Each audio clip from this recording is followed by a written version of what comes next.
আজকে বাংলাদেশের জিম্বাবুয়ের সাথে হারার অন্যতম টার্নিং পয়েন্ট হচ্ছে মুসাদ্দেক হোসেন সৈকত। ওডিআই সিরিজের আগে তিনি যখন কালজয়ী সাক্ষাৎকার দিয়েছিলেন তখনই বুঝেছিলাম তিনি জিম্বাবুয়ে সিরিজে ঐতিহাসিক কিছু করতে চলেছেন। প্রথম ইনিংসে জিম্বাবুয়ে যখন প্রেসার মোমেন্টে ক্যাপ্টেন ফ্যান্টাস্টিক রিচার্ড অ্যাঙ্গারাবা লম্বা পার্টনারশিপ করছিলেন তখন লং অনে ইজি ক্যাচ ছেড়েছিলেন মুসাদ্দেক হোসেন সৈকত। শুধু ক্যাচ মিস করেই ক্ষান্ত হননি, বরং সেটা 4ও হয়েছে। দ্বিতীয় ইনিংসে তাওহিদ হৃদয় আউট হওয়ার পর দলের সবচাইতে অভিজ্ঞ এবং নির্ভরযোগ্য ব্যাটার ছিলেন মুসাদ্দেক হোসেন সৈকত। তিনি গুড লেন্থের বলকে খোঁচা মারতে গিয়ে কট বিহাইন্ড হয়ে আউট হয়ে যান। অতএব উভয় ইনিংসেই গুরুত্বপূর্ণ পজিশনে কলাপস করেছেন মুসাদ্দেক হোসেন সৈকত। অন্যদিকে বাংলাদেশ ক্রিকেট এতটাই দুর্ভাগা যে লাস্ট 12 বছর ধরে সৌম্য সরকারের মতো অচল প্রতিভাকে প্রতিবার দোহাই দিয়ে টানা হচ্ছে।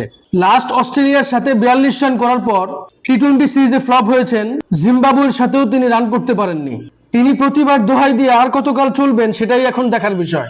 অন্যদিকে বাংলাদেশ ওডিআই ক্রিকেটের সবচাইতে গুরুত্বপূর্ণ প্রশ্ন, আমাদের ওভার কনফিডেন্স সম্পূর্ণ ক্যাপ্টেন মেহেদী হাসান মিরাজ। সাকিব আল হাসানের পরে অলরাউন্ডারের দায়িত্ব তার উপরই নির্ভরশীল। তিনি কিনা অধিনায়ক হয়ে বসে আছেন এবং একের পর এক ম্যাচ ব্যর্থ হচ্ছেন, সেটা বলে হোক কিংবা ব্যাটে। দর্শক কিংবা সমর্থক হিসাবে আমাদের আর কিছু বলার নেই।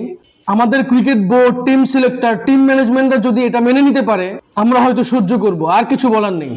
সব মিলিয়ে অস্ট্রেলিয়ার সাথে টি-20 সিরিজ, জিম্বাবুয়ের সাথে টেস্ট ম্যাচ এবং আজকে ওডিআই ম্যাচে বাংলাদেশের যে ব্যাটিং ব্যর্থতা, আমার মনে একটি প্রশ্ন, আমাদের হেড কোচ ফিল সিমন্স এবং ব্যাটিং কোচ আশরাফুল কি করেন?